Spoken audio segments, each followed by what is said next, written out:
ஒவ்வொரு ஊழலா வெளியில வரும்போது ஒவ்வொரு வேஷமா கலைஞ்சிரும் போது இங்க இருக்கிற நிறைய பேரு நடுங்கி போய் இதுல நம்ம மேல அவதூறு வேறு. இப்ப புதுசா ஒரு வெப்பன் ஒண்ணு கொண்டு வந்திருக்காங்க. அது என்ன தெரியுமா?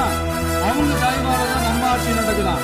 மக்கள் தயவால இந்த ஆட்சி நடந்துகிட்டு இருக்கு. மனசாட்சி உள்ள சக்திகளோட ஆதரவால இந்த ஆட்சி நடந்துகிட்டு இருக்கு. நாங்க தான் அனுப்பி வச்சோம் அப்படின்றாங்க.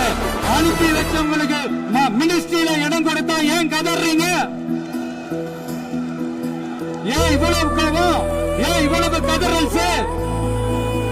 இதுல இன்னொரு முக்கியமான விஷயம், மார்க்சிஸ்ட் கம்யூனிஸ்ட் கட்சி நமக்கு ஆதரவு கொடுத்தது சுயேட்சையா எடுத்த முடிவுன்னு சொல்றாங்க.